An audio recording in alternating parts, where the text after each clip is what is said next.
네, 시작하도록 하겠습니다. 네, 안녕하세요. 저는 김유미 노무사입니다.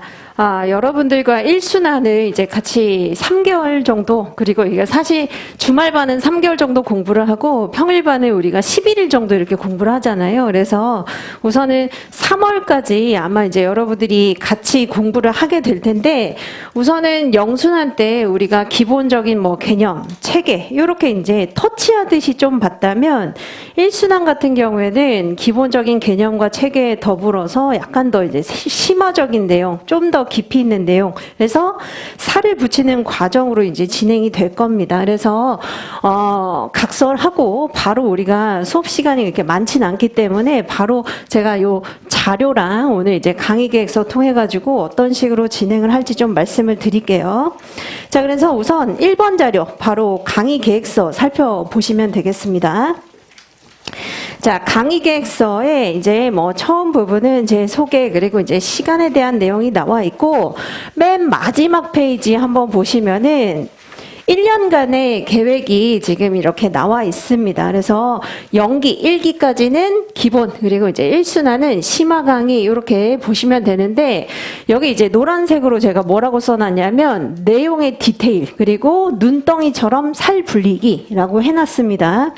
자, 그래서 이 부분에 대해서 이제 좀 알려드리면, 요리로 치면 좋은 요리가 되려면은 원천 재료가 좀 좋아야 좋은 산출물이 나오잖아요. 그것처럼 여러분들이 좋은 퀄리티가 높은 그런 답안을 쓰려면 좋은 원천 지식을 많이 가지고 있어야 됩니다. 그래서 기본적으로 이제 연기 때는 이게 뭐다 규명하는 거. 근데 여기에서 더 들어가서 기법이나 여러 가지 내용들 이런 것들을 1기 때 최대한 이제 좀 많이 채우신다 이렇게 생각을 하셔야 좋은 이제 내용이 나올 수가 있고, 이런 부분에서 이제 제가 말씀드리는 게 특히 피카소의 연작 판화 요걸 은유해서 많이 말씀을 드리거든요. 요거는 나중에 이제 여러분들이 자료 한번 보시면 우리 자료에서 3번 자료에 제가 이제 여러분들에게 드리는 편지라고 하는 요 자료가 있을 겁니다. 이걸 뭐 제가 지금 읽을 것은 아니고 이때 이제 우리가 어떤 것들을 염두에 둬서 공부를 해야 되는지를 알려드릴 텐데, 이게 이제 피카소가 황소라고 하는 것을 간결하게, 압축적으로, 임팩트 있게 표현하기 위해서 이런 과정을 거쳤다고 얘기를 해요. 그래서 여러분들 수험도 똑같다고 저는 생각을 합니다. 우선 첫 번째로 관찰을 해야 돼요. 그래서 저 모습이 어떤지, 그리고 어떤 형태의, 어떤 질감의 이런 어떤 특징을 가지고 있거든 면밀하게 좀 관찰을 해보시고, 그 다음에 거기에서 핵심 특징을 추출해내야 됩니다. 이게 이제 여러분들이 흔히 합격자들에게 얘기를 들어봤었던 키워드 추출, 이런 것들이 여기라고 생각을 하시면 돼요. 그래서 저렇게 생겼는데 이런 모습이 핵심 특징이구나. 그런데 시험을 한 번이라도, 모의 시험을 한 번이라도 보신 분들 아마 느끼시겠지만 우리가 안다고 다 쓸 수가 없습니다. 시간이 제약적이에요. 그래서 그 중에서 엄선을 하는 겁니다. 이제 엄선하셔야 돼요. 그러니까 모든 것들을 내가 다 쓸 수가 없기 때문에 그 중에서 더 선별해서 괜찮은 키워드들을 엄선해서 쓰셔야 되고, 심지어는 정말 이제 뼈대만 남을 정도로, 그래서 그게 뭐냐라고 했을 때 그건 이거다라고 확실하게 얘기할 수 있을 정도로 다듬으셔야 됩니다. 그래서 수험이 크게 보면은 이런 과정인 것 같더라고요. 그래서 이런 과정을 여러분들이 한번 마음에 두시면서, 우선은 사람 마음이 그렇거든요. 이런 과정 거치고 싶어하는 사람 아무도 없어요. 그냥 바로 일로 가고 싶죠, 그렇죠? 그래서 나에게 그냥 황소 이걸 알려줘 이렇게 생각이 들지만 사실 그렇게 되지가 않습니다. 그리고 논술 시험 같은 경우에는 이렇게 단박에 될 수가 없어요. 그래서 다 단계, 시기, 과정별로 여러분들이 하셔야 될 게 있는데, 지금 1기이기 때문에 여기를 여러분들이 지금 거치시는 겁니다. 처음부터 여기에 난 그냥 그 키워드만 뽑아서 외울 거야. 자, 그렇게 해서는 좋은 답안이 나오지가 않아요. 그래서 이제는 조금 더 면밀하게 관찰하시면서 핵심 키워드를 추출해 내시는 거, 요거 필요하다라고 생각하시면 되겠습니다. 그리고 그 편지에 이제 제가 여러분들의 그 일기의 목표치를 써 두었는데, 목표치는 뭐냐면 여러분들이 체계를 어느 정도 이제 그 이해를 하고 여기에 더해 가지고 이제 키워드들을 추출해 낸 다음에, 키워드들은 사실 교수님들이 주로 쓰는 언어예요. 그들의 언어 방식입니다. 그래서 키워드 한두 개 정도 추출한 다음에 그것을 내가 이해한 방식으로 설명을 할 수 있으면 됩니다. 그래서 너무 여러분들이 암기가 필요하다라는 이제 소문이 있다 보니까 완벽하게 외우려고 하는 그 습성이 있거든요. 근데 완벽하게 외울 수 없어요. 그래서 키워드 한 두 가지 정도, 한 가지 정도, 그들의 어떤 이런 용어를 쓰는구나, 요거를 확인을 하시고 그건 난 이렇게 이해했다라는 식으로, 이건 이런 의미다라고 설명을 해주시는 거, 이렇게 생각하시면 되겠습니다. 자, 그 다음에 이제 강의 계획서에 그 진도표 한번 보시면 3페이지에 나와 있습니다. 이 진도대로 우리 공부를 할 예정이긴 한데 약간 이제 밀릴 수 있긴 해요. 그래서 너무 걱정하지 마시고 제가 끝내 드릴 테니까 요 진도표를 확인을 하시면서 공부하시면 되고, 참고로 이제 우리가 5회차 그리고 11회차에 시험이 2번 있습니다. 물론 이제 쪽지 시험은 매회 있어요. 오늘을 제외하고 간략하게 목차 키워드 이렇게 잡아보는 시험이 있긴 한데 좀 그래도 써봐야죠. 그렇죠? 그래서 5회차 때, 즉 다음 주 화요일, 그리고 맨 마지막 회차인 3월 8일에 기말고사 이렇게 볼 텐데, 5회차 때 중간고사는 25점, 한마디로 한 3, 4페이지 정도짜리, 그리고 11회 때는 50점짜리, 그래서 한 7, 8페이지 정도 쓰는 문제, 이렇게 보시면 되고 제가 바로바로 공지를 해드릴 예정입니다. 그리고 공부하실 때 예습, 복습 뭐가 더 중요하냐라고 물어보시는데, 예습은 제가 단언하는데 시간 없으실 거예요. 그래서 아마 허걱허걱 하실 겁니다. 복습만 하기에도 사실은 굉장히 빠듯해요. 그래서 예습은 너무 막 읽어 오려고 하지 마시고 대목차, 중목차 정도 그냥 눈팅한다고 하잖아요. 그래서 이런 거 배우는구나, 그냥 쉬는 시간에 좀 읽어보시면 되고, 90% 이상 여러분들이 비중을 두셔야 되는 것은 복습입니다. 그래서 복습을 조금 더 빠삭하게 그렇게 이제 하신다라고 생각하시면 되겠습니다. 자, 그 다음에 이번에 이제 오리엔테이션이라고 되어 있는 자료가 아마 있을 겁니다. 오리엔테이션 자료, 이거 한번 봅시다. 맨 위에 이제 오리엔테이션이라고 나와 있어요. 자, 그래서 제가 이제 설명을 드리면 교수님들의 채점 기준, 그리고 합격 기준, 이런 것들이 좀 궁금하실 겁니다. 그래서 모든 문제를 완벽하게 써야 합격시키는 건 아니에요. 그래서 저는 이렇게 표현을 하거든요. 전문가로서의 이제 가능성을 본다라고 이렇게 표현을 하는데, 전문가로서의 가능성이라고 하는 게 뭘 의미하는 거냐면, 어느 정도는 좀 공부를 하고, 물론 이제 구멍이 있을 수는 있어요. 당연히 여러분들이 모든 걸 다 섭렵한 건 아니기 때문에 구멍이 있을 수 있지만, 어느 정도 공부한 것을 기반으로 해서 이유나 근거를 들어서 설명할 수 있을 정도.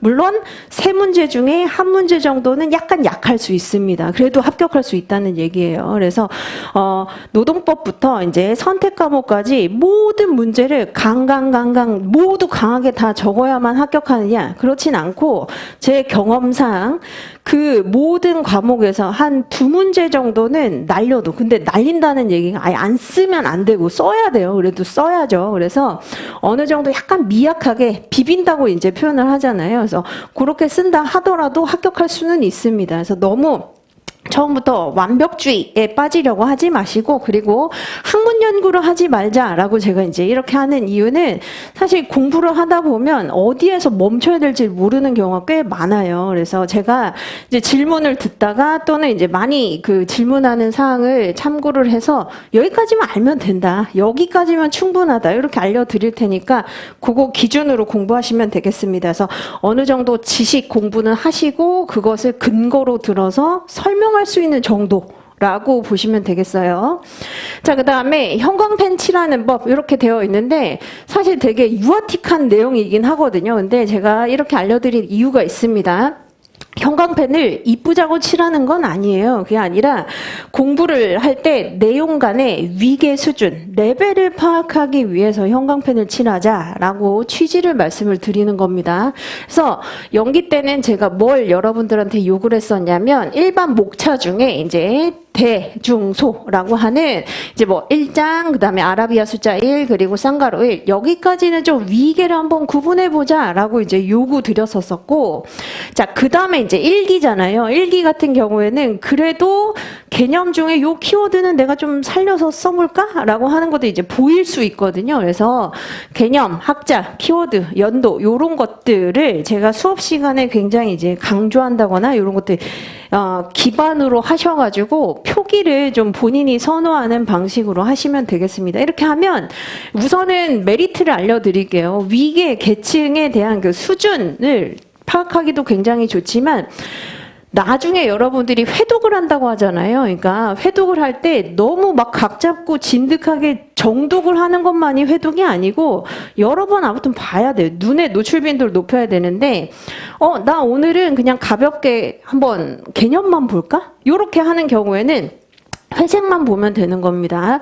자, 그리고 오늘은 한번 좀 가볍게 뭐 한 챕터 2개에 해당하는 키워드만 좀 볼까? 그러면 요 녹색만 보면 되는 거예요. 그래서 이런 식으로 좀 많이 봐야 나중에 여러분들한테 도움이 되는 것이지 너무 각 잡고 한 번 진득하게 3개월 동안 한 번 봤다. 아무것도 기억이 안 납니다. 그래서 이런 식으로 이제 해 두신 다음에 뭐 일요일 저녁에 물론 일요일 저녁에 좀 쉬셔야 되겠지만 이제 아니면 일주일에 한 번 정도 뭐 반나절 정도 빠르게 이렇게 회독하는 거 굉장히 도움되기 때문에 그래서 제가 추천드리는 거예요.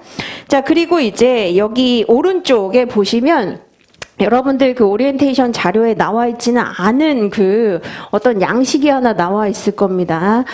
제가 강의를 그래도 한 11년 이상 했잖아요. 거의 이제 12년 차가 되고 있는데 공부를 잘하는 사람, 합격 빨리 하는 사람, 그리고 고득점 받는 사람의 그 특징을 제가 몇 가지는 공통적으로 알고 있잖아요. 그 중에 하나가 바로 이 답안지 활용입니다. 그래서 여러분들이 물론 백지, 연습장에 뭐 A4 용지나 연습장에 쓰는 것도 괜찮아요. 괜찮은데 통상 공부를 잘하는 사람, 점수를 잘 받는 사람들이 어떤 식으로 공부를 하냐면 강의는 그냥 듣는 겁니다. 강의는 이제 들으시고 그 다음에 이해를 하시고 그 다음에 이제 복습을 할 때 요 연습장을 옆에다가 두시고 목차랑 키워드 정도만 간략간략하게 써보는 버릇, 이게 들어야 요런 문제가 나왔을 때 내가 대략적으로 이렇게 구성을 할 수 있구나, 요런 이제 가늠이 된다는 겁니다. 근데 이런 거 전혀 없이 그냥 책만 이렇게 읽잖아요. 그럼 나중에 가늠이 안 돼요. 뭘 어떻게 써야 될지 너무 막막하고,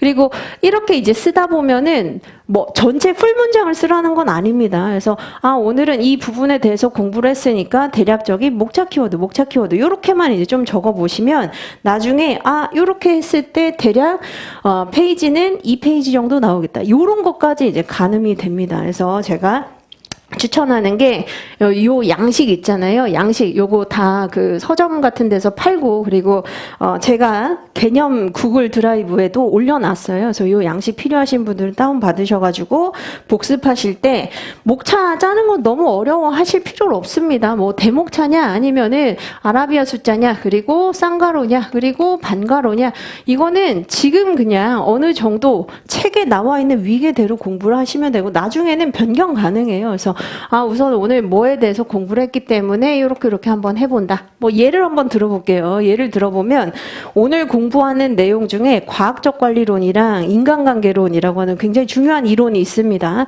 그러면 그냥 읽고 밥 먹고 한번 갔다 오면 그냥 없어요. 내용이 신기하게 아무것도 없습니다. 그래서 뭘 하느냐?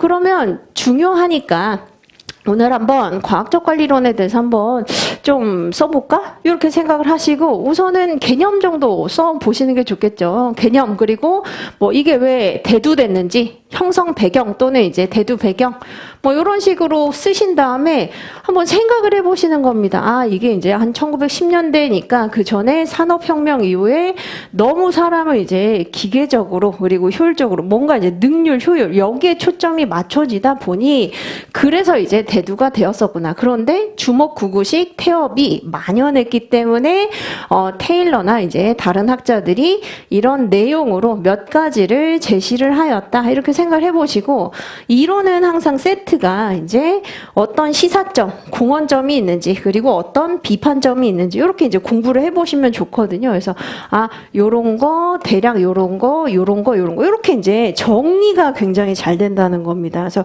이렇게 하시는 걸 추천드리고 저도 공부할 때 이렇게 한 다음에 하루에 한 10장 정도 버리고 갔어요. 독서실에서 이제 공부하면서 뭐 노동법이든 인사든 다른 과목이든 이런 식으로 해서 여러 번 이제 잡아보면 시뮬레이션이 되는 거죠. 그래서 이렇게 이제 하시는 거 추천드립니다. 자, 그 다음에 이제 질문 방법입니다. 질문 방법은 아마 아실 텐데 긴 질문도 있고 짧은 질문도 있어요. 그래서 굉장히 많은 질문을 메일로 보내주시는 게 이제 좋고 짧은 질문 한 2-3개 정도 뭐 이렇게 되면은 카톡 또는 이제 문자로 보내주시면 좋습니다. 근데 저는 이제 카톡을 선호해요. 카톡이 조금 더 빠를 거예요. 자, 그리고 제가 여러 해 아무래도 강의를 하다 보니까 기본 예의를 좀 지키시는 게 좋을 듯합니다. 그래서 이름이 누구인지 그리고 너무 새벽 3시, 4시 뭐 이렇게 공부하지 마시고 밤에는 제발 잠을 주무시고 예, 우리 깨 있을 때 그렇게 이제 보내주시면 감사하겠습니다. 그리고 폭주하는 경우도 있더라고요. 그래서 질문한 지 4일 이상이 지났는데 많이 안 온다. 이건 이제 뒤로 밀렸을 확률이 있으니까 그냥 다시 한번 확인 부탁드려요. 이렇게 해주시면 좋고 마찬가지 질문을 하실 때도 이게 여러분들한테 도움이 돼야 되는 거잖아요. 그래서 저 이거 모르겠어요 보다는 생각을 이제 우리가 사고력을 좀 향상시켜야 되거든요. 그래서 요거 안 와닿습니다 보다는 요게 안 와닿는데 그 이유는 나는 이렇게 생각했기 때문이다. 그런데 책에는 완전 반대 방향으로 지금 얘기를 하고 있다. 그래서 이 부분이 이래서 안 와닿는다. 이렇게 하면 여러분들 공부에 더 도움이 된다는 얘기입니다. 그래서 그렇게 이제 하시면 되겠어요. 자, 그 다음에 그 오리엔테이션 자료 중에 바로 이제 2페이지부터 보시면은 선배들의 그 학습 노하우라고 되어 있을 겁니다.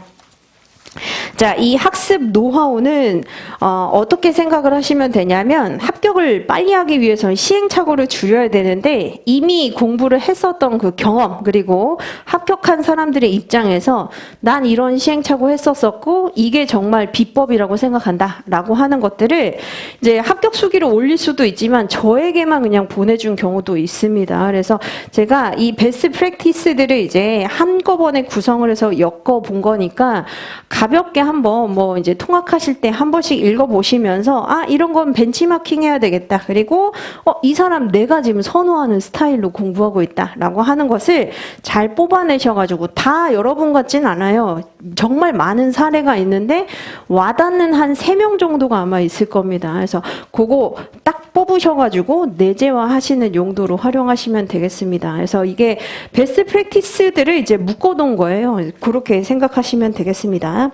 자, 그리고 이제 마지막으로 오리엔테이션 마지막으로 제가 카카오톡에 오픈 채팅방을 개설을 해 두었어요. 그래서 작년 연기부터 제가 이걸 활용하고 있는데 이거는 본인이 어떻게 활용하느냐에 따라서 얻어갈 게 되게 많을 수도 있고 적을 수도 있습니다. 그래서 우선은 카카오톡 다 하시죠, 그렇죠? 산속에서 내려오신 거 아니잖아요. 그래서 카카오톡 여시면 요 이제 말풍선 모양으로 요거 이제 찾으시면 돼요. 김유미 찾던지 노무사 찾던지 인사노무 찾던지 일순환 찾던지 이렇게 이제 키워드 어떤 것이든 이제 누르시면은 뜨는데 중요한 건 다른 방 들어가지 마시고 요렇게 되어 있는 거 그냥 한마디로 일순환 평일반으로 들어오셔야 됩니다. 막 영순환 평일반 아니고요. 영순환 주말반 아니에요. 그래서 지금 여기로 들어오시면 되고 지금 뭐 당장 들어오실 건 아니고 주말까지 들어오시면 됩니다. 그래서 이거는 왜 이렇게 했냐면 여러분들 아무래도 코로나 그리고 이제 개별적으로 공부를 하다 보니까 강제성도 좀 많이 없어지고 퇴색이 되고 그리고 스터디를 좀 하고 싶긴 한데 또 만나는 건 부담스러워. 그리고 뭔가 이제 남들은 그런 백지복습이나 아까 그런 거 어떻게 하는지 좀 보고 싶잖아요. 그런데 이런 것들을 막 굳이 오프라인으로 하실 필요는 없고 자기 자신에 대한 약속, 강제성 부여라고 생각을 하시고 우리가 11회차 동안 이제 수업이 진행이 되잖아요. 그러면 11번 올린다 이렇게 생각하시면 됩니다. 그래서 백지복습을 하시는 거예요. 오늘 배운 내용 중에 한 주제 3개, 4개 이런 것들 한번 적어가지고 아까 그 답안지 형식 있었잖아요.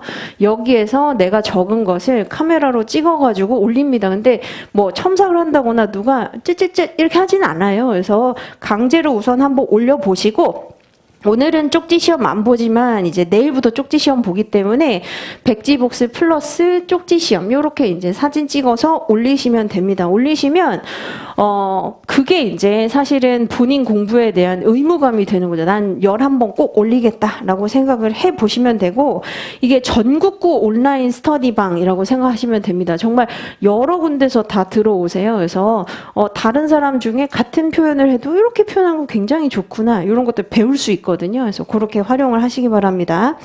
그리고 이거 또 중요하지만 또 중요한 게 제가 수업이 끝나고 나서 1회차당 하루에 한 번씩 전체를 배운 것을 조망할 수 있게 리마인드 할 수 있게 오늘 이제 뭐 전자칠판 자료 중에 전체 조망할 수 있는 시트를 한 장씩 이렇게 올려드려요. 그러면 그게 여러분들이 사실 기억하는데 굉장히 좋거든요. 그래서 그것도 이제 도움이 되니까 그렇게 활용을 하시기 바랍니다. 그리고 제가 왜 주말까지 들어오면 된다라고 말씀을 드리냐면 사람이 이제 많거든요. 많으면 좀 이상한 사람들이 들어옵니다. 그래서 통상 한 200명, 300명 이렇게 넘게 되면은 자꾸 코인에 투자해, 주식에 투자해 이런 사람들이 자꾸 들어오면서 자꾸 이상한 글을 남기기 때문에 제가 주말에 이제 닫을 주말 일요일 저녁에는 이제 딱 그 지금까지 인원으로 딱 닫을 예정입니다. 그래서 주말까지 꼭 그렇게 들어오세요. 자, 그래서 저희 이제 바로 진도 나가도록 하겠습니다. 자, 4페이지.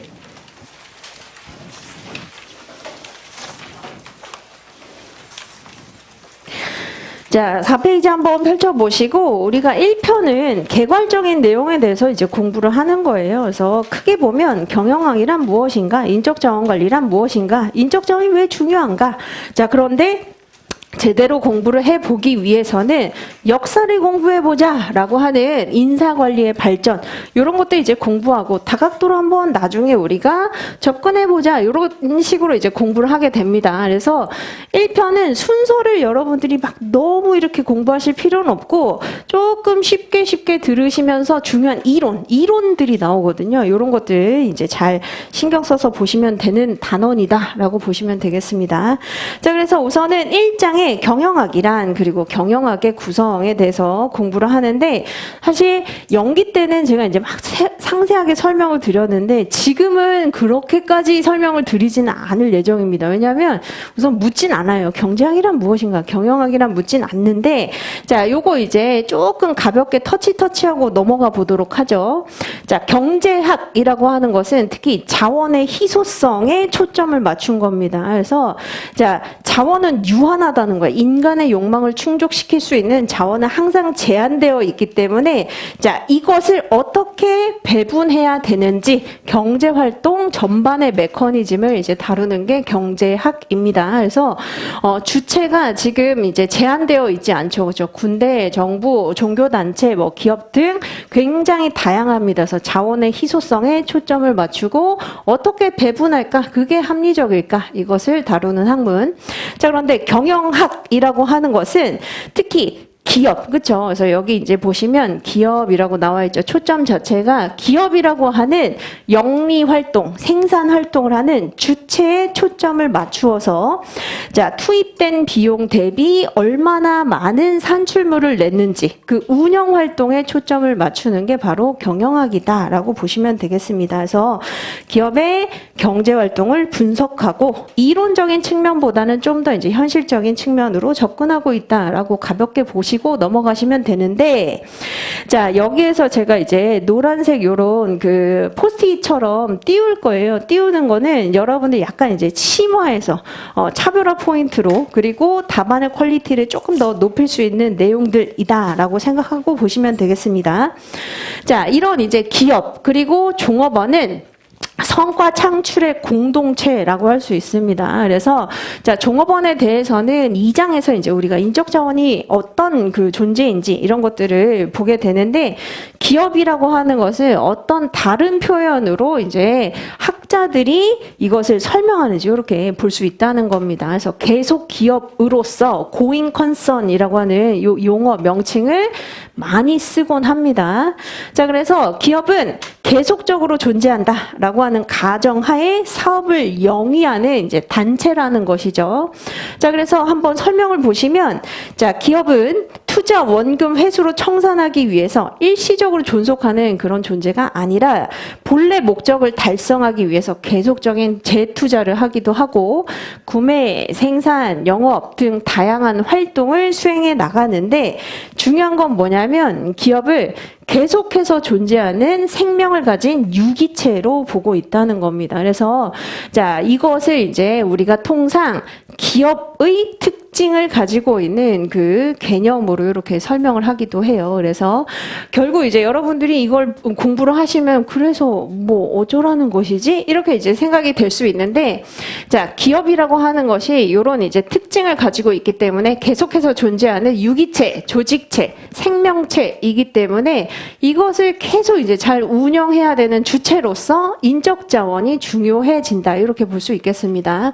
그리고 약간 더 직설적으로 제가 말씀을 드리면 그냥 여러분들이 그냥 기업의 어떤 목적 또는 기업의 활동 이렇게 설명을 하기보다는 계속 기업으로서 어떠한 활동 이런 식으로 이제 설명을 할 수 있다는 거예요. 기업 자체가 내생적으로 계속해서 존재하고 여러 가지 운영 활동을 지속하는 유기체라는 것이죠. 그래서 이런 특성을 가지고 있기 때문에 이것을 기반으로 삼아서 이제 우리가 이것을 운영하는 주체, 바로 인적자원에 대해서 공부를 해보도록 하겠습니다.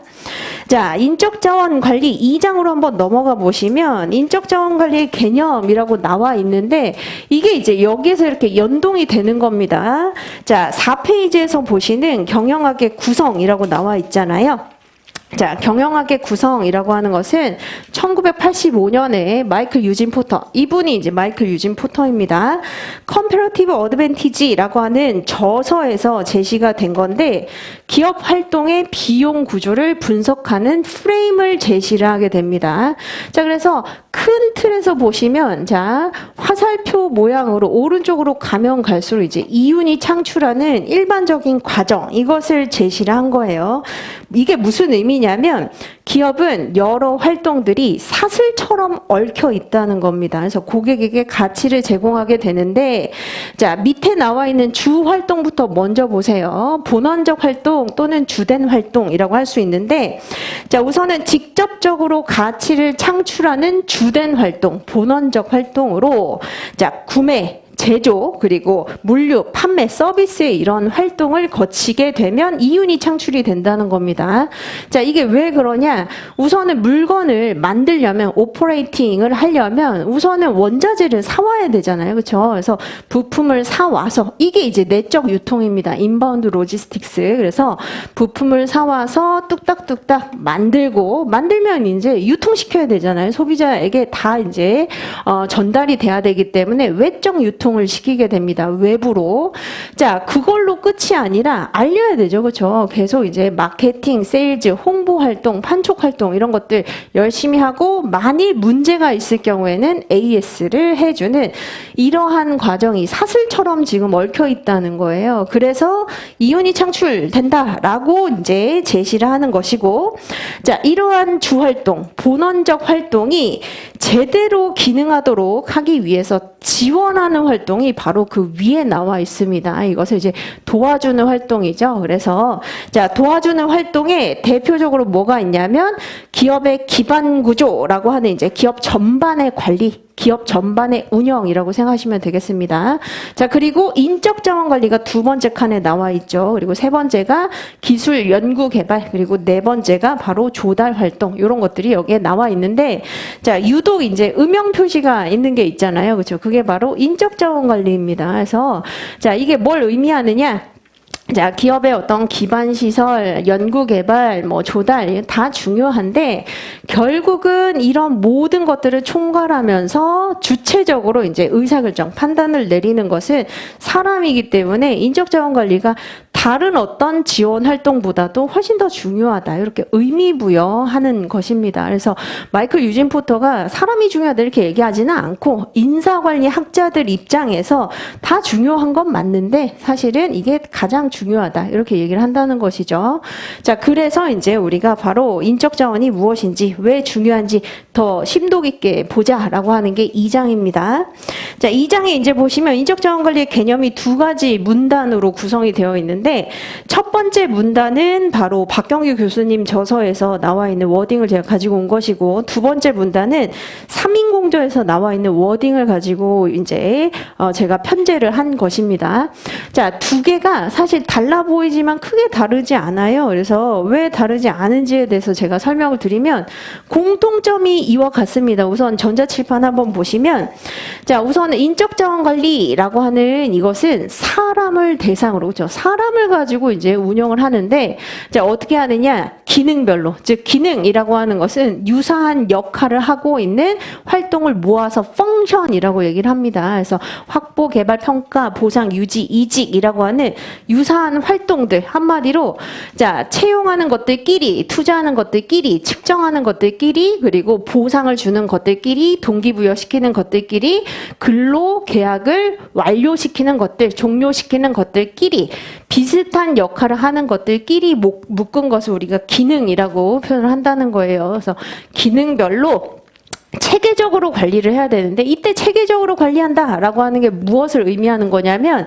우선은 목표를 설계를 합니다. 이걸 계획활동이라고 하고, 목표한 대로 실행을 해요. 실행을 해보고, 자, 그 다음에 당초의 목표 계획과 얼마나 갭이 차이가 나는지를 한번 평가를 해보는 통제활동, 이걸 우리가 이제 통상 관리라고 한다는 겁니다. 관리를 하게 되는데, 자, 그렇게 해서 그 목적이 뭐냐면 결국은 기업에서는 수익 그리고 생산성을 극대화하면서도 종업원들도 만족하고 동기부여되면서 행복감을 느낄 수 있도록 그렇게 하는 게 바로 인적자원관리다라고 얘기를 하고 있다는 겁니다. 그게 이제 5페이지에 인적자원관리의 개념 둘 다 공통되는 개념이에요. 그래서 사람을 대상으로 기능별로 체계적으로 관리를 해서 뭘 이루는 것이다?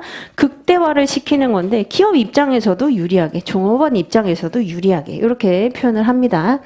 자, 다만 여기에서 이제 1기이기 때문에 조금 더 심화된 내용을 여러분들이 보시는 게 좋은데, 자, 기업의 목적을 이렇게 표현하는 게 이제 통상 박경규 교수님이나 소수의 어떤 이제 교수님들이 이런 방식으로 표현을 하기도 합니다만, 자, 요거 대신에 어떤 식으로 표현하는 학자들도 있냐면 이렇게 이제 표현하는 학자들도 있습니다. 우선은 자, 기업이라고 하는 것은 아까 고잉 컨선, 그쵸? 계속되는 그 영속되는 특성을 가지고 있기 때문에 우선 첫 번째는 살아남아야 돼요. 우선은 작은 기업이라고 생각을 해보시면 살아남아야 되고, 살아남은 이후에는 자, 계속 규모를 팽창시켜서 더 규모의 크기를 크게 만들어서 성장 발전해야 될 겁니다. 그래야 이제 외부 환경에 휘둘리지 않겠죠.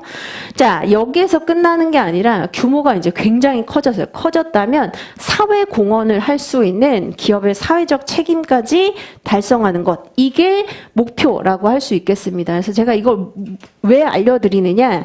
자, 기업의 경제적 효율성, 종업원의 사회적 효율성을 극대화시킨다. 이것도 말이 되는데, 이거 대신에 약간 더 이제 고급스러운 표현으로 바꿔본다면, 자, 기업의 생존, 성장, 그리고 발전, 그리고 맨 마지막에 책임을 극대화하는 측면에서 인력을 대상으로 기능별로 체계적으로 관리하는 게 인적자원관리다. 이렇게 표현을 하기도 한다는 겁니다. 그래서 결국 목적이라고 하는 것을 다른 말로 이렇게 이제 표현할 수도 있는데, 이건 사실 외우는 게 아니라 기업의 규모에 따라서 생각을 해보시면 우선 작은 벤처기업은 살아남아야 돼요. 그렇죠? 그래서 생존이 우선 1순위. 자, 생존했으면 이제 덩치를 키워서 외부 환경에 끄떡하지 않게 뭔가 휩쓸리지 않게 취약성을 낮출 수 있도록 성장 발전해야 되겠죠.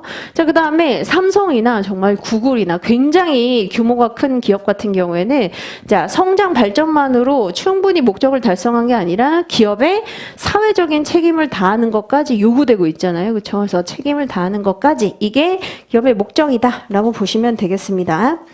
자, 그다음에 2번에 나와 있는 이제 그래서 여러분들 6페이지, 7페이지, 8페이지까지 한번 보시면 한 동그라미 10개로 구성을 해서 여기에서 아까 이제 인력을 대상으로라고 했는데 인적 자원이 그러면 왜? 뭐가 중요하길래, 뭐가 그렇게 특별하길래, 이것을 우리가 이제 학자들이 어떤 방식으로 표현하는지를 공부를 하게 되는데, 그게 이제 동그라미 1번부터 10번까지 나와 있습니다. 자, 그런데, 이것도 제가 우선은 결론을 먼저 알려드릴게요. 인적자원이 중요한 거, 이거 물론 문제 낼 수는 있겠지만, 자, 너무 이렇게 단답형으로 인적자원이 왜 중요한지를 설명해 보시오라는 문제는 나오진 않겠죠. 그렇죠? 솔직히. 그렇기 때문에 여러분들이 여기 나와 있는 내용들을 어떻게 하시냐면, 이해를 우선은 제가 설명을 해 드릴 테니까 이해를 하시고 앞으로는 그냥 인적 자원 이렇게 쓰기보다는 무한한 부가가치를 창출할 수 있는 인적 자원 또는 불인 특징을 가지고 있는 인적 자원 또는 경영의 3요소 중 가장 중요한 인적 자원 이런 식으로 조금 더 이제 심화해서 내용을 표현하는 게 여러분들의 엔드 스테이트 최종 목표가 되겠습니다. 그래서 우선은 이 10가지가 있는데 제가 하나씩 설명을 드리고 이 중에서 가장 이제 중요한 게 여러분들 책의 6페이지에 나와 있는 제2반의의 자원 기반 관점입니다. 요거는 세부적으로 우리가 알아봐야 돼요. 그래서 기출 문제이기도 하고 딥하게 좀 공부를 해야 되는 부분이기 때문에 요거는 조금 이따가 더 제가 자세하게 설명을 드릴게요. 그래서 자, 우선은 자, 동그라미 1번에 보시면 조직체의 목적 달성을 위해서 필요한 3요소가 있는데 자, 여기에서 이제 3M이라고 부르기도 하죠. 그래서 3M에서 요거를 설명을 드릴게요.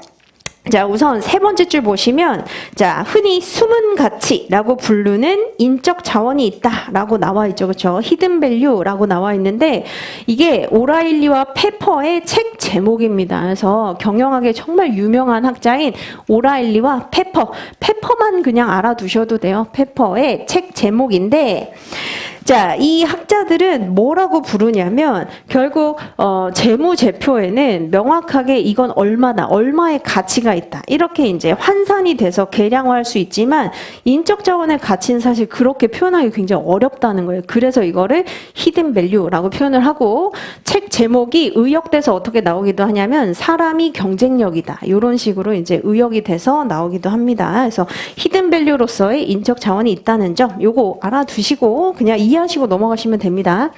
자, 그다음에 2번의 반인을 우리가 조금 있다가 더 자세하게 이제 공부를 할 것이고 자, 3번으로 한번 넘어가 보도록 하죠. 7페이지에 사이먼입니다. 사이먼은 허버트 알렉산더 사이먼이라고 해서 의사결정의 대가입니다. 카네기 학파이기도 해요. 카네기 학파인 이유는 카네기 대학에서 연구를 했기 때문인데 자, 인간의 인지 능력에는 한계가 존재하기 때문에 즉 제한된 합리성이 존재하기 때문에 완전히 합리적인 의사결정하는 건 불가능하다. 하지만 그 기업 운영에 있어서 중요한 어떤 결단, 의사결정, 판단을 내리는 그 주체가 바로 사람이기 때문에 그래서 중요하다. 이렇게 설명을 한다는 것이죠. 그래서 옆에 이제 허버트 알렉산더 사이먼의 제가 사진을 이렇게 해둔 이유가 여러분들이 좀 더 기억하기 좋게 그래서 카네기 멜론 대학의 교수로서 의사결정, 판단에 대한 연구 대가이기도 하고 결국 사람, 인적 자원이 의사결정의 주체다. 이렇게 우리가 정리할 수 있겠습니다.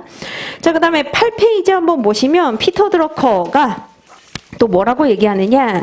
자, 네 번째 줄 한번 보세요. 대량으로 싸게 생산하는 규모의 경제도 더 이상 이제 유효성이 있지 않다는 겁니다. 한계가 있다. 그래서 최근에는 지식 근로자들의 어떤 생산성이 과거의 육체 노동자의 생산성을 능가하고 있기 때문에 지식 근로자가 굉장히 중요하고 이 지식 근로자를 우리가 왜 육성해야 되는지 관리해야 되는지 이것을 얘기를 하고 있습니다. 그래서 한마디로 지식을 지식을 보유하고 있는 사람의 경쟁 우위를 굉장히 높게 지금 가치 평가하고 있다라고 하는 것을 알 수 있겠습니다. 그래서 요것을 이제 공부하신 분들 같은 경우에는 제가 미리 좀 알려드리면 우리가 이슈 관리에서 지식 경영을 위한 인적 자원 관리 요거 공부하거든요. 그 내용이랑 연결시킬 수가 있겠습니다. 그냥 지식이 왜 중요한가? 지식이라고 하는 거 뭐죠? 정보의 총합이라고 할 수 있는데 한마디로 기업 입장에서 부가가치를 높일 수 있는 모든 정보들 이런 것들을 우리가 지식이라고 하죠. 그런데 이 지식이 뭐라고요? 지금 피터 드러커가 얘기할 때 자, 지식 근로자의 생산성은 육체 근로자의 생산성을 완전히 지금 배가 능가시키고 있기 때문에 그래서 이제 관리를 해야 된다라고 하는 부분으로도 이제 연결이 될 수 있습니다. 제가 나중에 어차피 이슈 관리에서 다시 한번 또 설명을 드릴게요. 자, 그 다음에 이제 6번에 내용은 여러분들이 읽어보시면은 무슨 내용인지 충분히 이해를 하실 겁니다. 자, 대신에 8번에 렌트, 이거는 이해를 잘 못하실 수 있어요. 그래서 요거를 설명을 좀 해드리도록 하죠. 자, 우선 인적 자원의 가치는 경제학에서 말하는 렌트로 설명할 수 있다라고 얘기를 합니다.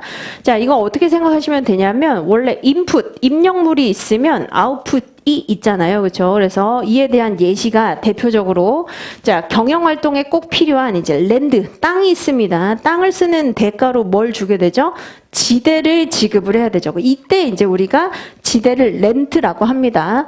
뿐만 아니라 이제 노동력을 쓰게 됩니다. 노동력, 레이버를 쓰게 되면 임금, 웨이지를 보장을 해줘야 되는 것이죠. 그래서 인풋이 있으면 이에 수반하는 아웃풋이 존재하는데 자, 리카르도의 차액 지대설에 따르면 땅도 두 가지라는 거예요. 비옥한 땅이 있고 사실 비옥하지 않은 나쁜 질의 땅이 있는데 땅의 비옥도에 따라서 생산성이 달라지듯이 자, 땅을 사람으로 한번 치환해 보자는 겁니다. 사람도 자, 비옥한 그 사람이 있고 한마디로 핵심 인재를 얘기하는 거죠. 핵심 인재가 있고 그렇지 않은 사람이 있는데 생산성 차이가 분명히 존재하기 때문에 탁월하게 경쟁력이 있는 인적 자원, 이게 이제 비옥한 땅이라고 생각할 수 있겠죠. 그렇죠? 비옥한 땅을 빌리면 그만큼의 지대, 렌트를 많이 줘야 되기 때문에 더 많은 관심과 관리가 필요하다. 이렇게 설명을 하고 있는 게 8번의 내용입니다. 그래서 한번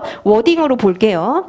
자, 미시경제학 용어인 렌트는 일반적으로 토지를 사용해서 이윤을 거둔 데 대해 지급하는 대가로 지대라고 표현을 하게 되죠. 지대입니다.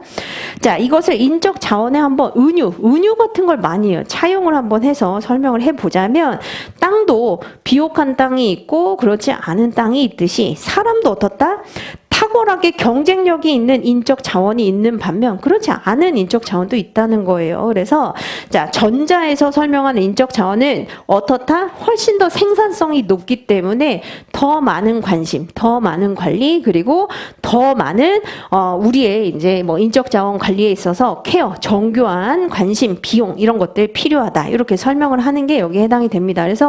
그래서 결국 얘기하고자 하는 게 탁월하게 경쟁력이 있는 윤택한 렌트에 해당이 되는 인적 자원에 주목할 필요가 있다. 이렇게 정리를 하는 것이죠.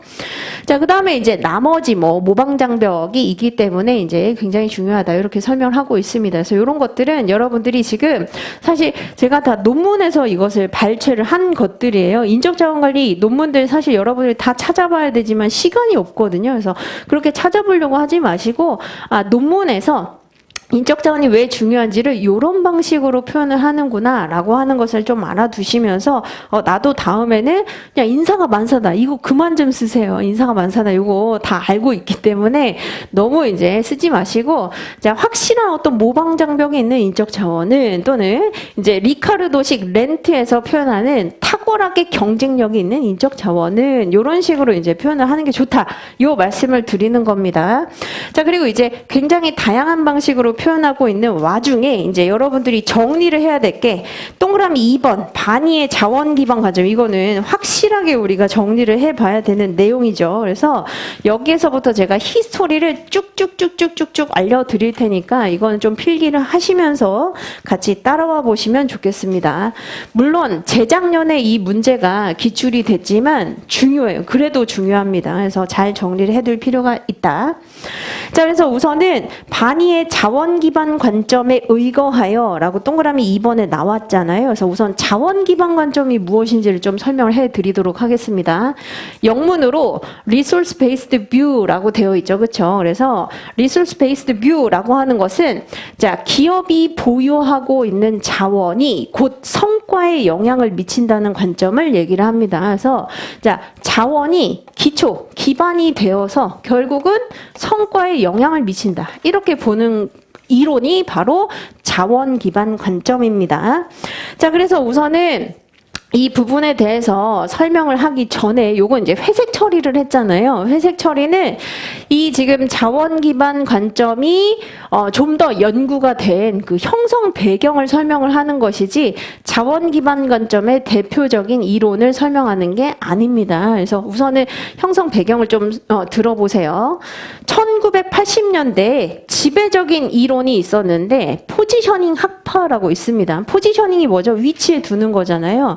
이거를 조금 더 쉽게 생각을 하시면 자, 어떤 기업이 경쟁 우위가 있는지를 설명을 할 때는 포지셔닝, 한마디로 어디에 지금 위치해 있고 세팅이 어떤지를 봐야 된다라고 보는 학파가 있었다는 겁니다. 대표적으로 마이클 유진 포터가 여기에 해당이 되는데 자, 잘 안 와닿을 수 있기 때문에 제가 요 모형으로 설명을 좀 드리도록 하죠. 연기 때 이제 제가 요 프린트를 좀 드렸었었는데 자, 간략하게 얘기를 하면 자, 기업의 경제적인 지위 그리고 경쟁력 이것을 우리가 분석하고 파악하기 위해서는 특정 산업에 해당하는 5가지 요인들을 분석해서 즉 산업 구조를 분석하게 되면 얼마나 경쟁력이 있는지를 알게 된다. 이렇게 주장을 한 이론이 바로 자, 여기 나와 있는 Five Forces 분석입니다. 그래서 지금 보시는 마이클 유진 포터는 뭐라고 주장을 하냐면 자, 수익은 컴페티션의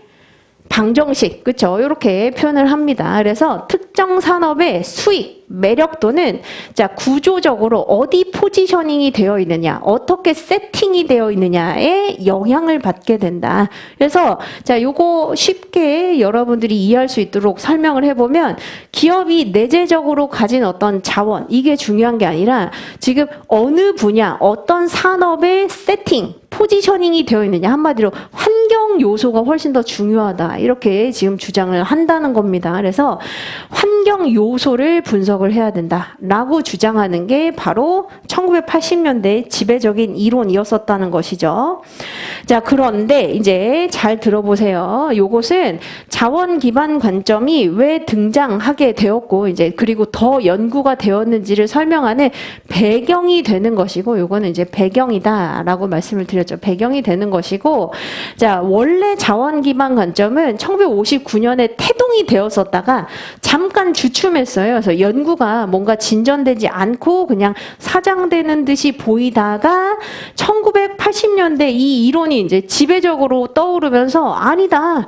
우리가 봤을 때는 기업 내부에 있는 자원이 훨씬 더 중요하다라고 하는 이론들이 1980년대부터 쭉쭉쭉쭉쭉쭉 나와 있는데 거기에 이제 그 맨 마지막 종결점을 찍은 게 바로 반이다. 이렇게 보시면 되겠습니다. 그래서 요 자원 기반 관점이 1959년에 펜로즈가 우선은 제시를 해요. 최초 제시는 합니다.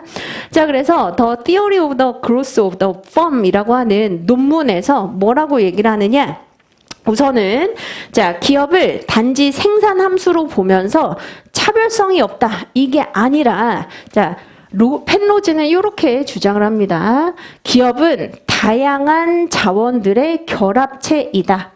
번들이라고 지금 표현을 하고 있죠. 그렇죠? 그래서 다양한 자원들의 그 결합체인데 자, 이때 유형 자원뿐만 아니라 무형 자원도 여기에 해당이 된다는 거예요. 유형 자원뿐만 아니라 무형 자원까지 포함이 된다.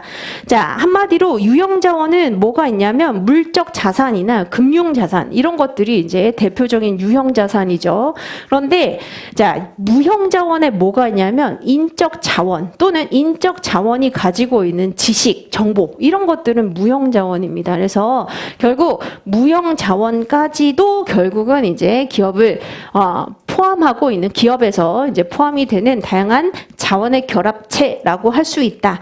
까지만 연구를 했었다는 거예요. 연구를 했었다가 결국은 이러한 자원이 성과에 영향을 미친다라고 했었는데 연구가 더 이상 많이 진전되지 않고 사장이 되어 있다가 1970년대 후반 80년대 포지셔닝 학파가 자, 기업이 어떻게 해야 경쟁 우위를 누릴 수 있는지는 외부 환경을 분석해야 된다라고 하는 이런 주장이 떠오르기 시작하자 자, 그 다음에 이제 보세요. 1984년에 워너펠트가 자, 제품 서비스뿐만 아니라 기업의 자원이 굉장히 중요한 특징을 가지고 있는데 이 자원을 통해서 독점 이익을 추구할 수 있다라고 다시 이제 불을 지피게 됐다는 겁니다. 그 이후에 이제 워너펠트 이후 프랄라드와 하멜 교수가 하버드 비즈니스 리뷰에 이제 또 주장을 하게 되는데 자, 결국 동태적인 능력이라고 할 수 있는 코어 컴피턴스라고 하는 게 기업에서는 중요한데 한마디로 핵심 역량이죠. 이 핵심 역량을 어떻게 내부에서 인지하고 통합하는가가 경쟁 우위의 그 원천이 된다라고 주장을 하게 됩니다. 그래서 기업의 경쟁 우위는 결국 기업이 보유하고 있는 자원, 핵심 역량의 활용도에 따라 달라진다. 이렇게 표현을 했다는 거예요. 그래서 지금 이제 그냥 한번 느껴보시면 우선은 시작을 했다가 아니다라고 하니까 다른 학자들이 막 이제 불을 붙인 것이죠. 자, 그러다가 이제 마지막으로 보세요. 항상 역사는 누가 쓴다? 맨 마지막에 정점을 찍은 사람이 쓰잖아요. 1989년과 1991년에 유타 대학교의 제2반이는 간결한 명제로 지금 여러분들 보시면 머리가 복잡하죠. 그게 뭐라는 거야? 그래서 한마디로 또 딱 정리를 해줄 수 없나? 이런 생각이 들죠. 그렇죠? 그래서 자, 브린 프레임워크이라고 하는 것을 제시를 하면서 명쾌하게 자원 기반 관점은 이런 것이다 라고 명명을 하게 됩니다. 이게 이제 바로 브린 프레임워크이라고 불리우는 것이죠. 자, 그래서 이제 한번 보도록 하죠. 자, 이 브린 프레임워크이 여러분들 책에 나와 있는 바로 그 그림입니다. 그래서 하나씩 제가 설명을 좀 드릴게요. 자, 요것은 거꾸로 해석을 하시는 게 훨씬 더 이해가 되는데 맨 마지막에 Sustained Comparative Advantage라고 하는 것은 지속 가능한 경쟁 우위라고 표현이 되는 것이죠. 그렇죠? 우선은 경쟁 우위라고 하는 건 뭘 의미하는 거냐면 경쟁 상대가 흉내낼 수 없는 가치 창조 전략 능력을 의미합니다. 한마디로 경쟁 업체가 흉내를 낼 수 없는 능력이라는 것을 우리가 경쟁 우위라고 표현을 하는데 중요한 건 지속적인이라고 하고 있잖아요. 그렇죠? 지속적인이라고 하는 것은 기업이 장기간 실적을 낼 수 있도록 만드는 능력, 힘을 의미한다. 이렇게 생각하시면 되겠습니다. 그래서 예를 들면 10년 이상의, 30년 이상의 높은 실적이라고 생각하시면 되겠죠. 즉 대부분 기업들이 많이 생겨나는데 유지가 잘 안 돼요. 그렇죠? 유지가 잘 안 된다. 그 얘기도 있잖아요. 창업보다는 수성이 더 힘들다고. 창업하는 것도 물론 힘들지만 그걸 계속 유지하는 게 굉장히 힘듭니다. 그래서 지속 가능한 경쟁 우위를 창출하기 위해서는 자, 바니가 이제 주장한 게 4가지 필요하다는 거예요. 그 약어 앞 글자를 딴 게 브린 프레임워크 요거라는 것이죠. 그렇죠? 그래서 하나씩 봅시다. 자, 이 브린 프레임워크 요 4가지를 우리가 아까 워너펠트뿐만 아니라 하멜과 프랄라드가 뭐라고 표현했죠? 컴피턴스라고 표현했잖아요. 그렇죠? 코어 컴피턴스라고 표현하기도 합니다. 요 4가지가 바로 핵심 역량이라고 할 수 있는데 하나씩 살펴보자. 자, valuable, rare, 그리고 inimitable, 그리고 non-substitutable 요게 4가지입니다. 우선은 valuable 또는 value라고 표현을 하기도 해요. 이거는 이제 한국말로 가치 있는 이렇게 표현을 하는 것이죠. 자, 가치가 있다라고 하는 것은 기업이 기회를 이용하거나 위협으로부터 방어할 수 있는 성과, 한마디로 성과를 높일 수 있는 전략을 수립, 실행할 수 있는 능력을 얘기를 합니다. 그러니까 이게 이제 속된 말로 우리가 이해하기 쉽게는 돈을 벌어다 줄 수 있는 기회를 잘 포착하고 위협을 잘 억눌러서 돈을 벌어다 줄 수 있는 그런 능력을 바로 valuable, 가치 있는 이렇게 표현을 한다는 겁니다. 자, 그 다음에 이제 희소한이라고 번역이 되는 rare가 있어요. 희소하다라고 하는 것은 뭘 의미하는 거냐면, 자, 다른 경쟁 기업이 이것을 가지고 있지 못해야 된다는 겁니다. 그래서 다른 경쟁 기업이 쉽게 구입하거나 획득하기 어려운 특징을 가지고 있다. 이것을 우리가 희소하다 이렇게 표현을 하죠. 자, 그 다음에 이제 세 번째가 inimittable이라고 되어 있습니다. inimittable이라고 하는 게, 자, 모방 불가능, 이렇게 이제 표현이 되는데, 뭐가 모방이 불가능한지는 약간 이제 세부적인 연구가 더 되어 있어요. 그래서 inimittable에 해당이 되는 세 가지 내용을 조금 더 이제 부연해서 설명을 합니다. 우선 첫 번째로 이제 역사적인 조건들, 그리고 두 번째로 인과관계가 애매모호하고, 세 번째로 사회적 복잡성이 존재한다라고 표현을 하는데, 이게 무슨 의미인지 제가 설명을 드릴게요. 자, 우선은 역사적인 조건이 이제 존재한다라고 하는 것은 과거에 기업마다 경험해온 이제 축적된 역사들이 다르잖아요. 그렇죠? 그렇기 때문에 과거에 경험해온 고유한 사건들이 축적이 되면서 여기에서 모방 불가능성을 발생시킨다. 이렇게 표현을 한다는 겁니다. 그래서 삼성만의 어떤 고유한 경험, LG만의 고유한 어떤 경험, 이런 것들이 다 축적이 됐기 때문에 자, 모방하는 게 사실 쉽지가 않다는 거예요. 자, 그 다음에 두 번째, 인과적인 모호성이라고 하는 게 있습니다. 인과라고 하는 게 뭐냐면 원인, 결과를 얘기를 해요. 커절이라고 되어 있는, 자, 이게 바로 원인과 결과를 추적하는 게 굉장히 모호하고 쉽지 않다는 겁니다. 즉 무슨 얘기냐? 어떤 기업이 지금 성공했어요 또는 실패했어요. 그 원인이 딱 집어서 이것 때문이다, 기술 때문이다, 또는 어떤 뭐 인적 자원 때문이다, 마케팅 때문이다, 이렇게 우리가 확실하게 구획해서 얘기할 수가 없다는 겁니다. 그래서 이게 자원과 경쟁 우위 간의, 한마디로 원인과 결과 간의 관계를 명쾌하게 우리가 짚어내기 어렵다는 걸 의미하는 거예요. 성공하는 기업은 사실 여러분들 요즘 그 친구들이 얘기하는 육각형 모양 때문이죠. 그렇죠? 디자인도 좋고 생산도 잘하고 마케팅도 잘하고 인적 자원도 잘 뽑고, 이래서 모든 복합체로 이제 성공하는 것이지 딱 집어서 뭐 때문이다, 사실 이거를 인과관계 추론하는 거 쉽지가 않다는 얘기입니다. 그래서 인과관계 식별이 사실은 그렇게 쉽지가 않다. 자, 그 다음에 이제 세 번째, 사회적 복잡성이라고 하는 게 있습니다. 사회적 복잡성이라고 하는 것은 기업은 특유의 어떤 정책이나 관행이나 문화, 이런 것들을 갖고 있어요. 그렇죠? 그러다 보니까 이런 부분에 있어서 기반해서 발생한 여러 가지들을 따라하는 게 사실 쉽지가 않다는 겁니다. 쉽게 말해서 문화 같은 거 한번 생각을 해보세요. 기업 풍토, 분위기, 문화, 이런 것들 모방이 가능한가요? 사실 그렇게 모방 가능하지 않죠. 그렇죠? 기업에 어떤 프랙티스들이 있어요. 보상 프랙티스 또는 뭐 평가 프랙티스.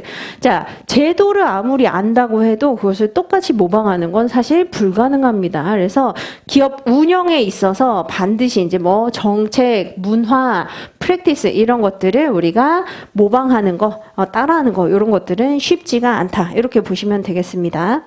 자, 그 다음에 이제 네 번째, non-substitutable이라고 나와 있죠. 그렇죠? 대체가 불가능하다. 이렇게 표현이 되는데, 자, 대체가 불가능하다. 요거는 대신할 수 없다는 거예요. 대신할 수 있는 다른 것들을 찾을 수가 없다는 겁니다. 그래서 자, 대신할 수 있는 뭐 예를 들어서 다른 어떤 기술이나 다른 제품이나 이런 것들로 대신할 수 있다면 경쟁 우위, 지속 가능한 경쟁 우위 창출이 불가능하지만 사실 이게 없게 되면 지속 가능한 경쟁 우위 창출이 가능하다. 높은 실적 장기간 유지할 수 있다. 이렇게 표현을 하는 겁니다. 자, 그런데 이제 여기에서 잘 보세요. 여기에 또 전제 조건으로 영향을 미치는 게 뭐냐면 기업의 자원이 두 가지 특성을 가지고 있다는 겁니다. 우선 첫 번째는 헤테로제니티라고 해서, 자, 이게 바로 이질성, 다양성을 의미합니다.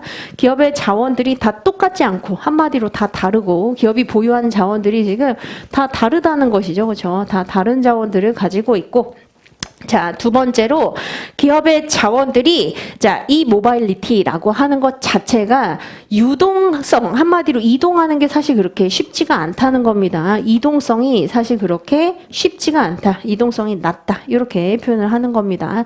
한마디로 자, 기업의 자원들이 기존에는 다 똑같은 줄 알았다는 거예요. 그냥 인적 자원 거의 비슷하고 물적 자원 비슷하고 회계 자원 다 비슷한 거지라고 했는데 반이가 봤을 때는 그렇지 않다는 거죠. 기업이 보유하고 있는 이 자원들은 다 다르다. 자, 여기에서 바로 우리가 뭘 알 수 있냐면 아까 펜로즈가 얘기를 했었던 기업은 자원의 결합체인데 유형 자원뿐만 아니라 무형 자원도 포함이 된다고 했었잖아요. 그렇죠? 그래서 유형 자원이면 똑같을 수 있겠지만 사실 무형 자원 중에 지식, 정보, 사람 사실 이런 것들 똑같지 않죠. 그렇죠? 그렇기 때문에 이질적이다. 요런 이제 영향을 주게 되었고 두 번째로 이제 유동성, 이동성이 떨어진다. 한마디로 어떤 기업에 포함이 되어 있으면 쉽게 이동이 불가능하다는 거예요. 만일 삼성에 있는 굉장히 좋은 자원을 바로 LG에서 또는 SK에서 현대에서 바로 그냥 이동시키기 쉽지 않다는 겁니다. 그래서 이질성과 비이동성을 가지고 있는 것이 그 바로 전제 조건이 되고 요 네 가지 특징을 가지고 있으면 장기간 높은 실적 유지할 수 있다. 이렇게 간결한 명제로 표현을 해 주었다는 겁니다.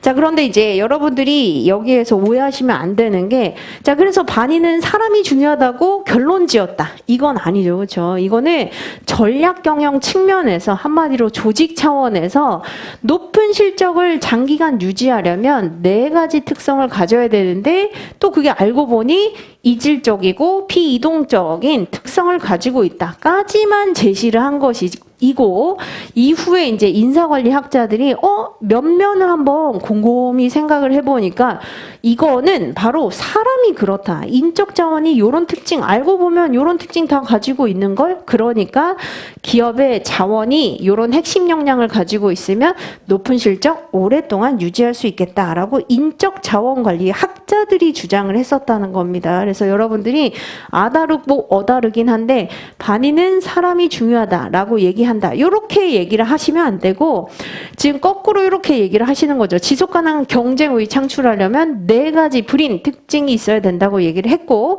그 전제 조건으로 자, 기업의 자원의 이질성, 비이동성을 얘기를 했었는데 이후에 인사관리 학자들이 이러한 특징, 핵심 역량 코어 컴피턴스를 가지고 있는 것은 바로 사람이다. 이렇게 우리가 알아볼 수 있다라고 보시면 되겠습니다. 이걸 이제 설명한 게 여러분들 책의 6페이지에 그림 4번에 나와 있는 겁니다.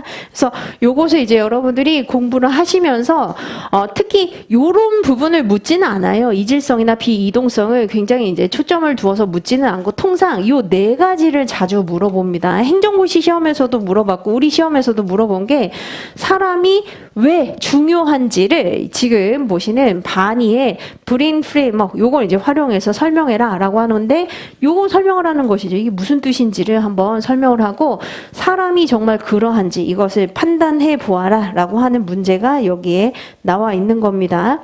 자, 그래서 이렇게 이제 정리를 하시면 되겠어요. 그러면 제가 지금까지 이제 설명드렸었던 이 역사는 그러면 우리가 왜 아는 것이냐? 지금 보시는 이제 여러 가지 역사들이 있었잖아요. 요 역사들 같은 경우에 역사를 묻지는 않는데 우선은 정리는 되시죠. 그렇죠? 1959년에 태동이 되었었다가 지지부진했었다가 갑자기 이제 1980년대 포지션 학파가 자원이 중요한 게 아니라 외부의 어떤 환경이 중요해라고 하니까 불이 붙었다는 것이죠. 불이 붙으면서 이 부분에 대해서 간결한 명제로 정리를 한 것이 바로 반이다.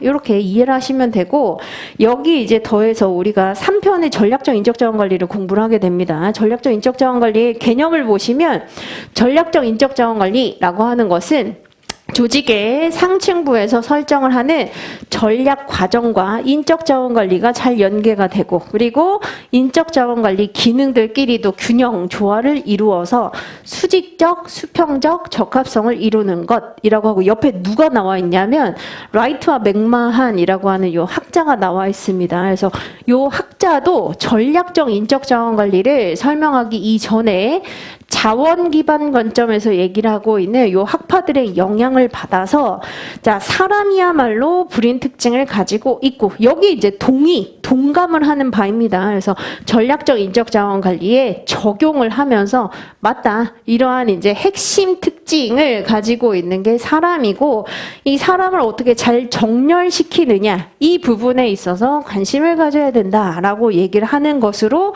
이어지게 됩니다. 그래서 요 흐름을 이제 알아두시고 펜로즈나 워너펠트나 프랄라드 하멜까지는 외우실 필요는 없어요. 그런데 반이는 좀 공부를 하셔야 되겠죠. 지금 네 가지 뭐라고 얘기했는지는 설명을 할 수 있어야 됩니다. 그래서 그렇게 하시고 나중에 이제 라이트와 맥마한 제3편에 이제 전략이 나올 때는 아, 요러한 이제 연장선상에서 연구가 된 것이구나라고 알아두시면 되겠습니다. 자, 그래서 아까 이제 요 표가 있었는데 요 표는 저희가 지금 볼 건 아니고 나중에 제가 한번 해석을 드릴 겁니다. 자, 우선은 제2반의에 따르면 지속가능한 경쟁 우위 창출하려면 어떻게 해야 된다고요? 가치가 있으면서 희소성이 있으면서 모방도 불가능하고 특히 맨 마지막에 non-substitutable이라고 해서 대체 불가능이라고 되어 있는데 2000년대 이후에는 이 논문이 여러 가지로 이제 인용 확장이 되면서 다르게 이제 변환돼서 쓰기도 하는 바로 그 용어가 조직에 의해서 서포트가 되는지 지원되는지 요걸로 이제 변형이 됩니다. 한마디로 아까 대체 불가능성이라고 하는 non substitutable 요게 있었잖아요. 그렇죠? 대신할 수 없는 자 그러한 특성을 가지고 있는지가 한마디로 조직의 어떤 인프라라든지 조직의 어떤 백업이라든지 이런 것들에 의해서 잘 구조화되고 있는지 조직에서 뒷받침해 줄 수 있는 여러 가지 자원에 초점을 맞추면서 변형해서 쓰기도 합니다. 그런데 이걸 썼다고 해서 틀리고 이걸 썼다고 해서 맞고 그렇진 않아요. 그래서 2000년대 이후에는 조직의 여러 가지 자원들로 이제 인프라 같은 것들을 잘 구조화, 형성해 줄 수 있는지 뒷받침해 줄 수 있는지로 변형해서 쓰기도 한다. 이렇게 알아두시면 되겠습니다. 그래서 여기에서 이제 냈다 중요한데 사실 가장 중요한 것은 맨 마지막에 대체 불가능성이에요. 대체할 수 있는 그러한 기술 또는 대체할 수 있는 다른 어떤 요소가 있다면 사실 어떻게 된다? 지속적 경쟁 우위까지는 아니어도 이제 한시적 경쟁 우위까지는 누릴 수가 있다는 겁니다. 근데 이게 이제 하나하나 단계별로 여러분들이 제거를 한번 해보시면 가치가 없어요. 한마디로 돈을 벌어다 줄 수 있는 그런 어떤 유용성, 능력 이런 것들이 없습니다. 그럼 경쟁 열이에요. 그렇죠? 자, 그런데 가치는 있지만 희귀하진 않다는 겁니다. 경쟁 업체도 보유하고 있어요. 그러면 경쟁 동의, 그죠? 경쟁 업체가 가지고 있기 때문에. 자, 그 다음에 가치가 있고 희소성이 있는데 모방하는 건 좀 어려운 경우도 있죠. 그럴 때는 잠깐 동안 아까 이제 장기간 실적이 아니라 단기간의 실적은 누릴 수가 있다. 하지만 이제 다 중요한 것은 네 가지 모두 갖추는 게 가장 중요하다는 것이죠. 그래서 이렇게 이제 나누기도 합니다. 근데 이거는 물어보진 않아요. 그래서 이런 의미를 가지고 있다라고 이해하시면 되겠습니다.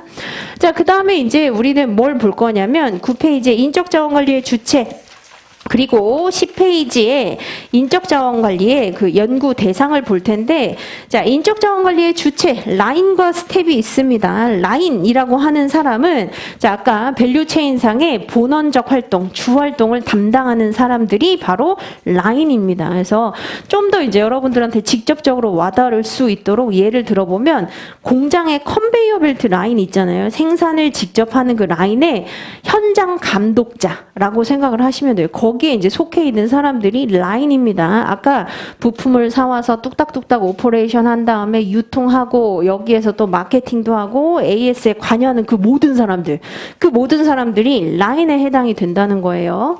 자, 그 다음에 스텝이라고 하는 사람들을 이제 인사 전문가 또는 아까 밸류체인상의 보조 활동에 거기에 이제 개입하는 사람들을 우리가 스텝이라고 하는데 최근에는 많은 사람들이 그냥 당신은 이것만 이것만 해라고 하기보다는 범용적인 역할, 범용적인 능력을 요구받고 있기 때문에 밑에 보시면 자, 종전에는 확실하게 배타적으로 분리했었지만 지금은 범용적으로도 이제 많은 일들을 하고 있습니다. 그래서 중복이 되기도 한다. 이렇게만 이해하시면 되겠어요. 자, 그다음에 이제 10페이지에 보시면 인적자원관리의 연구 대상, 구성 인자로 일과 사람 이렇게 나와 있죠. 자, 이게 어떻게 보면 우리 책을 관통하는 논리, 큰 논리를 미리 복선으로 깔아둔 부분이라고 보시면 됩니다. 무슨 얘기냐? 인적자원관리의 연구 대상으로 일과 사람이라고 되어 있잖아요. 그래서 여기 한번 보세요. 직무 그리고 사람, 이게 연구 대상이라는 겁니다. 지금 연구 대상으로 일과 사람인데, 자, 여러분들 편제 한번 보시면은, 자, 직무 관리가 4편에 나와 있습니다. 4편이 98페이지, 97페이지 이렇게 이제 펼쳐 보시면 직무 관리에 대해서 나와 있어요. 4편. 98, 99페이지부터 나와 있습니다. 자, 일에 대해서 먼저 규명을 하고 이것을 잘 수행할 수 있는 사람들을 어떻게 효율적으로 관리할 수 있는지, 즉 확보, 개발, 평가, 보상, 유지, 이직 관리에 해당이 되는 내용들이 어디에서 나와 있는 거죠? 5편, 6편, 7편, 8편, 9편, 10편까지 이렇게 나와 있다는 겁니다. 그래서 직무에 관련해서 직무의 내용과 이것을 잘 수행할 수 있는 사람, 즉 직무의 내용 그리고 이것을 잘 수행할 수 있는 사람을 규명하는 거, 규명하는 부분이 바로 4편에 나와 있고 이후부터 쭉쭉쭉쭉 나와 있고 11편은 그럼 뭐냐? 최근에 트렌드가 되고 있는 이슈 관리에 대해서 이제 공부를 해보는 겁니다. 그래서 인적자원관리의 연구 대상이 바로 우리 책의 편제라고 보시면 돼요. 그래서 전반적으로 이제 전략이라든지 좀 개괄하는 부분을 제외하고 4편부터 10편까지 이렇게 이제 구성이 되어 있다라고 보시면 되겠습니다. 자, 그 다음에 5편은 그냥 읽어보시면 되고, 5번은 그냥 읽어보시면 되고, 11페이지 이제 인적자원관리의 목표 한번 보도록 하죠. 목표. 자, 보시면, 자, 기업의 경제적 효율성, 종업원의 사회적 효율성이라고 하는 게 그림 8번에 중간 박스에 나와 있습니다. 기업은 뭘 원하는 거죠? 이윤 창출이잖아요. 그렇죠? 생산성, 경제성, 수익성, 유연하게, 탄력적으로 그때그때 상황을 봐가면서 운영을 하는 거. 그리고 기업 경영이 안정적으로 운영이 되는 거. 이런 것들을 원한다는 겁니다. 그런데 이것만 원하는 게 아니라 종업원이 뭐가 돼야 되는 것이죠? 오른쪽에 나와 있는 동기부여, 만족 상태, 행복, 욕구 충족 이런 것들이 상호작용을 하면서 복합적으로 기인할 때 결국 조직의 유지와 성장이 가능한 것인데 요거 대신에 아까 쓸 수 있는 게 뭐라고요? 기업의 생존 그리고 성장 그리고 기업의 사회적 책임을 다하는 것도 결과적으로 인적자원관리의 목표라고 할 수 있겠습니다. 자, 이렇게 이제 보시고 우리는 3장부터는 이제 15분 쉬고 이제 보도록 하겠습니다. 그래서 제가 전자칠판에서 빠르게 좀 넘어가는 것 중에 필기할 부분이 있다라고 하는 건 쉬는 시간에 해둘 테니까 요거는 사진을 찍어 가셔도 되고 필기를 좀 해 두시면 되겠습니다. 그래서 15분 후에 다시 시작을 할게요.